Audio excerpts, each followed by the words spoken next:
Pope Francis continues to speak out on Russia's invasion of Ukraine with some very pointed comments directed at Orthodox Patriarch Kirill.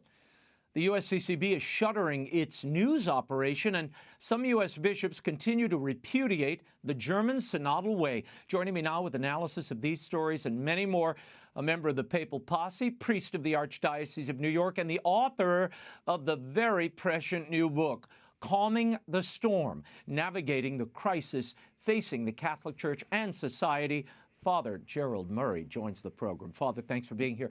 Before we get to the book, Calming the Storm, Pope Francis had some strong words for Moscow Patriarch Kirill this week. In a recent interview, Francis said he urged Kirill in their March Zoom meeting not to become, quote, Putin's altar boy. Francis also made comments about NATO's expansion, claiming that perhaps this, quote, barking at NATO, or the barking of NATO at Russia's door, had facilitated the invasion or led to it. A meeting between Putin and the Pope has been offered, but so far no response from Moscow. What do you make of Francis's comments? Let's start with his calling Patriarch Kirill out as he did. Well, I'm glad he did, but, you know, it's not a question of becoming his altar boy. Kirill has been a complete supporter of this invasion, of this immoral, horrible war that's being waged. He also said recently that the Russians don't invade other countries. That's a line that Lavrov, the foreign minister, said, you know, a day or two after the invasion happened. No, the Patriarch has been justifying this aggression. He has not condemned Putin for doing something immoral. And, you know, where is the outrage from Kirill about the murders and the war crimes and the destruction of civilian homes, the targeting of people, the murders, and all the rest? So the Pope is right to criticize Kirill, but I think we have to realize that Kirill is basically an apparatchik, meaning he's a functionary of Putin's government. And that really is the reason why he's not preaching the Christian message forthrightly. What do you make of the Pope's dalliance into foreign policy analysis here, saying that it was NATO barking at Ukraine that caused Russia to go ahead and jump into this invasion? This is, I would say, with all due respect, naive. Are the people of Poland responsible for Putin's invading Ukraine because Poland joined NATO a number of years ago? The idea that sovereign nations cannot determine their own foreign policy because their former communist master won't be happy, that's not a part of any analysis of democracy and freedom in the post-World War II era. No, NATO's not responsible for the Russians going into Ukraine. Putin's responsible. And then the generals and everyone else carrying out these war crimes, they're the ones responsible. I also want to mention Pope Francis was seen using a wheelchair for the first time in public this week. It's reported that knee pain is making it difficult for him to walk. Father, the Pope is 85 years old. He's canceled or reduced scheduled activities often in the past month due to this pain, so the Vatican says. Your thoughts on what we're seeing? And, of course, we wish the Holy Father the best and hope his health recovers. Yes, no, I was glad to see that he was in the wheelchair, only because I don't want to be in a wheelchair myself when I get that age. But if your knee pain is such that you can't walk right, and when I watched the Pope in Malta, I was troubled to see how hard it was for him to walk and to get around. So it's good for him to rest that knee. The doctors obviously prevailed upon him. So I hope that he'll be able to calmly and with patience, because we know he's a man that likes to walk around and see people and all the rest. So. Sometimes you just have to accept medical realities and, give a spiritual significance to it by saying, I'll offer up this wheelchair experience as part of my cross. I spoke to somebody at the Vatican today, in fact, two sources, who say it may not only be the knee pain, that this could be lingering effects of that very intense surgery he had, the colon surgery, earlier this year, or late last year, rather. Interesting. Well, the Pope obviously went through a very significant surgery back in last year, and the Vatican has not really given updates on that so much. So who knows? But, my heart goes out to the Pope because I hate to see physical suffering, and particularly someone who has such an important role in the world and in the church. Yeah, I agree. Father Jerry, the German synodal path continues to be controversial. As you recall, there was an April 11th open letter signed by over 70 U.S. bishops critical of what's happening in the church in Germany. This week, one of the signatories, Bishop Sam Aquila, wrote in his own letter to the head of the German Bishops' Conference, and in it he said, the synodal path does not simply address structural concerns, it challenges and in some cases repudiates the deposit of faith.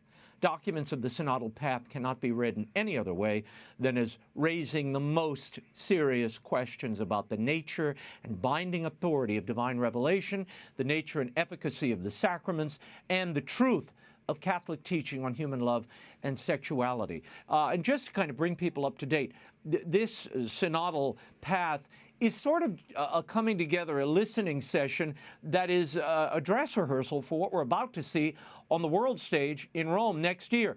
Father, your thoughts on Aquila's criticisms, and we should add that Bishop Aquila has been engaged in an ongoing back and forth with the German bishops. You touch on some of this in your book, Calming the Storm.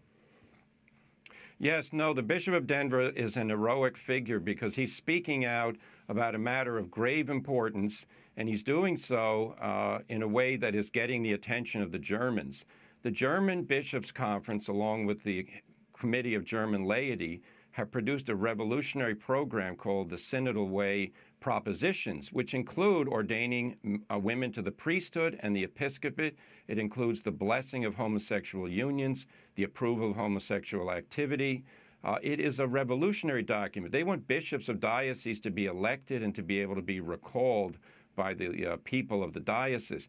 No, it is essentially a Protestantization of the Catholic Church by recentering authority away from the hierarchs, meaning the bishops, and putting it in the hands of essentially a self-selected committee of lay people. It's terrible, and the Bishop of Denver deserves all praise.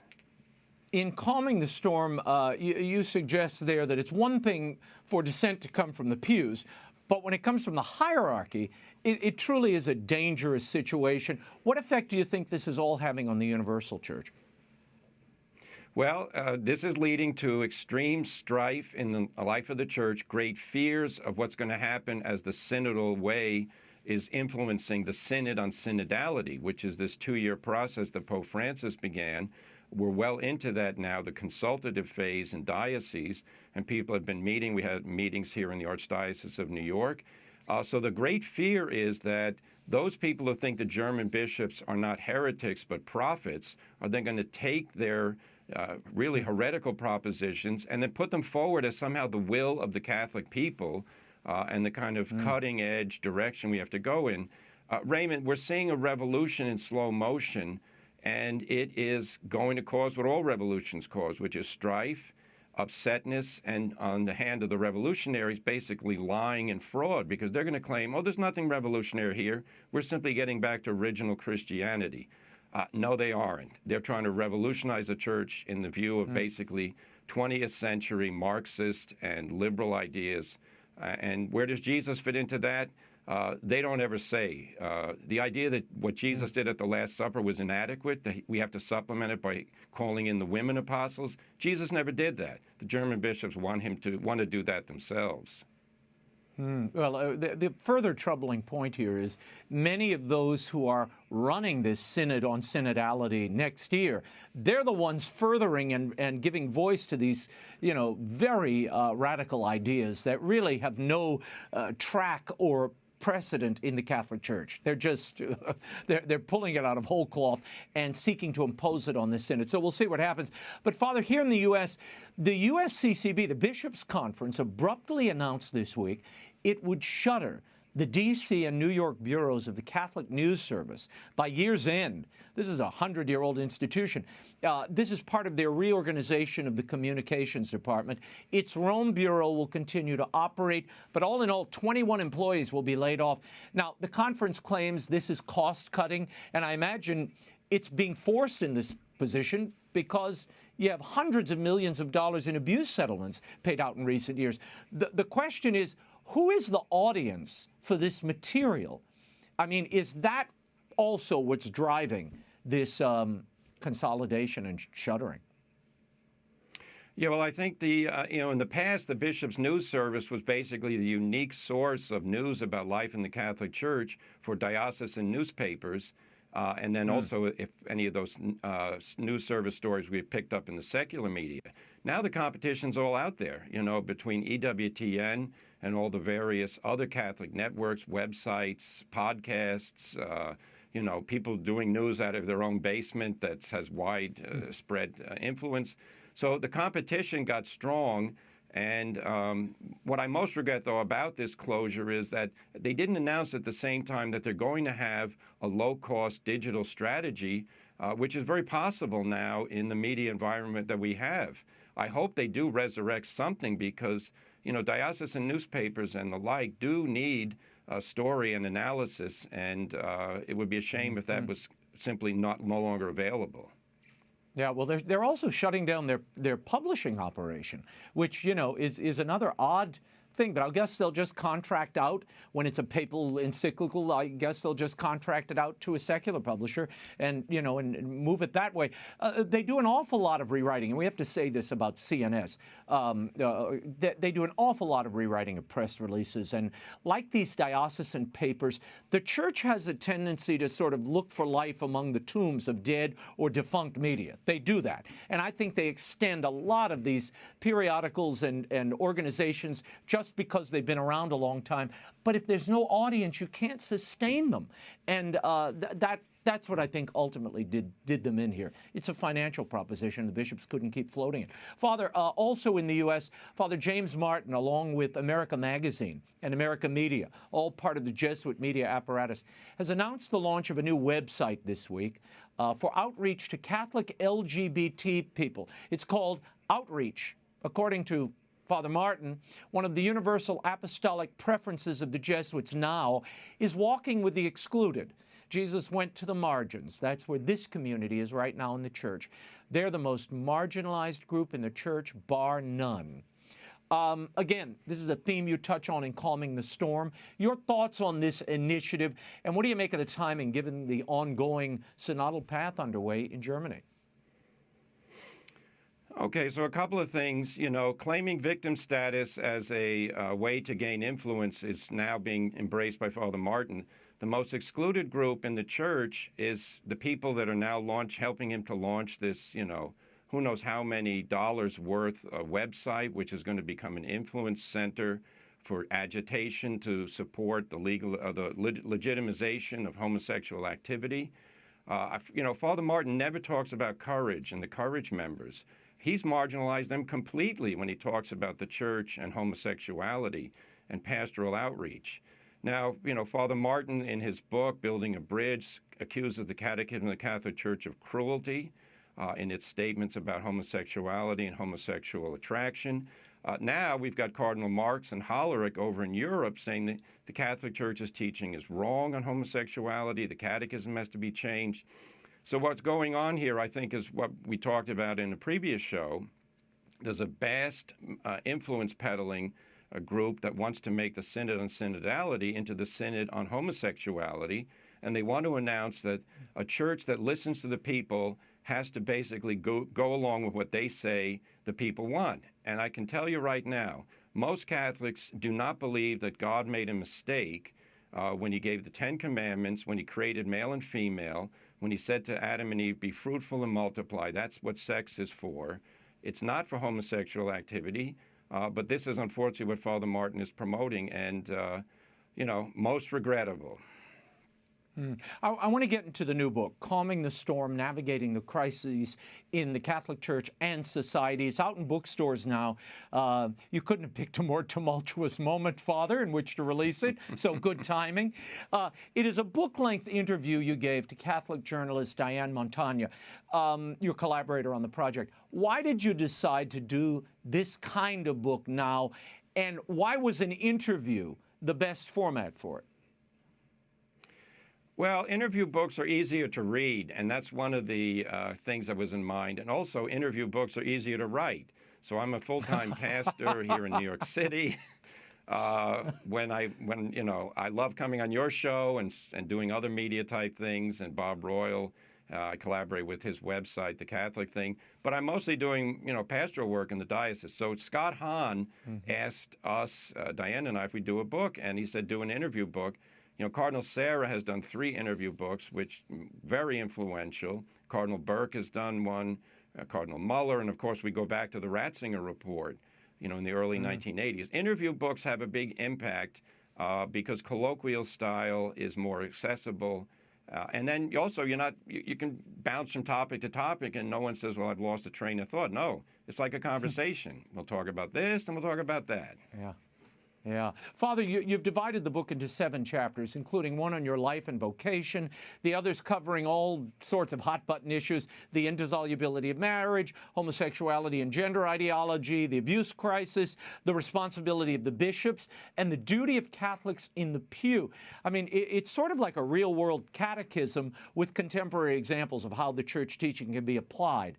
How did you choose the areas of discussion, or did Diana sort of lay that out?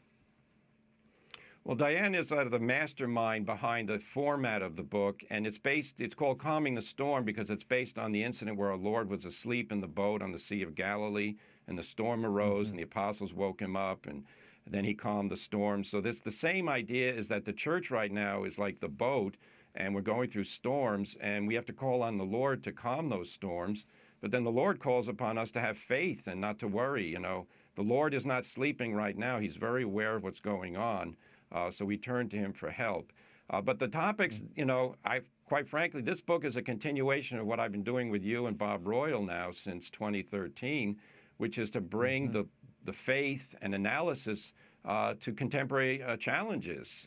And, you know, I know from the reaction I get to people appearing on TV, they like it when a priest tells them what the church teaches because they hear other people contradicting what they learned as kids, and they say, did the church change her teaching? And the answer is, pay no attention to shepherds who are leading you into bad fields. Pay attention to what the church has always taught. Yeah. You titled the 2nd chapter, Age of Confusion. In it, you write, the essential problem we face in the Western world is the loss of reality. We've entered into a nihilistic view of the world in which nothing is what it is, where there is no such thing as what something is. According to this view, something only becomes what it is when we determine it. It's called the plasticity of reality. Everything is subject to man's reshaping or designating of value. The plasticity of reality, this reality is the basis of everything you discuss in the book, right? And how did we get here as a church and as a society? Well, essentially, this I trace it back to the Reformation and the Enlightenment. So it was religious and social and philosophical ways of thinking that rejected the authority of natural law, of revelation, and then casting doubt even on human reason. You know, reasonable people wake up and understand, you know, the desk in my room is a desk. It didn't become a desk when I decided it was a desk. It was a desk, and that's why I bought it. In other words, reality has its own existence and categories, and the key to happiness in life is to discover what reality is and then make good use of it according to its nature. Nowadays, with gender ideology, for instance, you know, people are claiming, well, when you're born, you're designated as a boy or girl, but you're not really a boy or girl. You get to pick it. This is insanity. This is against reality. It's the usual problem that happens when people, you know, decide that they're in charge. No, God is in charge. God made the world. God sustains it. And if we don't find God's nature and purpose in reality, we're going to be, you know, what is Walter or one of the writers said, you know, lost in the cosmos. That's not what we are. We know where we are and what we're supposed to do. Yeah, in the 3rd chapter, Crooks and Hirelings, you discuss the problem of bishops and priests who teach false doctrine and dissent.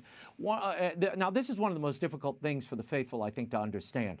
You write, the warning of our Lord, the Good Shepherd, of the presence of thieves and hirelings who prey upon the flock or who flee when wolves appear should not unduly sadden or cause us to lose our peace. Rather, we take courage knowing that the good Lord is always with us.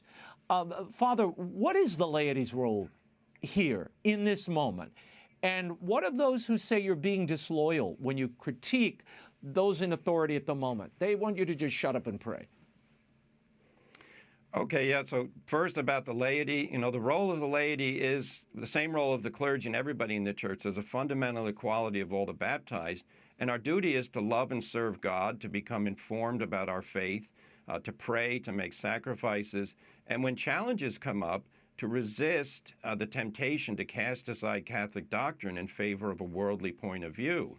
Now, is it disloyal to critique shepherds who are leading the sheep astray? Absolutely not. Our highest loyalty in the Catholic Church is to God and to His truth. And the truth is a public revelation. We know what the truth is. So, for instance, when Cardinal Marx says that the Catholic Church teaching on homosexuality needs to be changed, as Catholics, we're not obliged to say, oh, you're in charge here, I guess I better go along with you. No, what we say is, wait a minute, you're in charge in Munich, and you're contradicting Jesus Christ. You have to stop. So, to appeal then to Pope Francis to say, please get Cardinal Marx to change his opinion or fire him, there's nothing disloyal about doing that. And that's really what should be happening. And, we hope and pray that the Pope would become as concerned on this issue as he is on some others. Because, quite frankly, we can't just say, well, this is an amusing sideshow in Germany where people kind of airing out their grievances. No, this is a revolution to change Catholicism and make it look like liberal Protestantism. We have to resist that. What do you want readers and viewers and fans of the Papal Posse to take away from Calming the Storm? What's the overall message here in your mind? Well, I think it's the message that, you give in the show and that, we try to do, Bob and I, when we discuss it. We're here as servants of the Lord to make known His truth. And in doing so, we have to radiate the peace of Christ. So getting upset about error and evil, there's nothing wrong with that. But we should never turn to bitterness and name-calling and, hatred, casting aspersions and all that kind of thing. Vituperation, we're not into that. What we have to do as priests and people in the church is be faithful to Christ, know our religion, and then put into practice. And by the way, when Cardinal Marx is teaching error to the faithful, that doesn't mean that the faithful can't learn the truth from someone else. So we ignore shepherds who are doing evil and wrong, and we say, Lord, guide me in faith in the right paths. That's one of the brilliant things of Mother Angelica. She made available to Catholics all over the world access to true Catholic teaching. Yeah, and she was beaten up by a couple of shepherds along the way, too. She gave as good as she got, though. Don't worry. Father, we will leave it there. Calming the Storm, Navigating the Crisis, Facing the Catholic Church and Society by Father Gerald Murray is available now at the St. Paul Center. They're at stpaulcenter.com and EWTN's religious catalog at EWTNRC.com. Father Jerry, thank you for being here. Thank you, Raymond.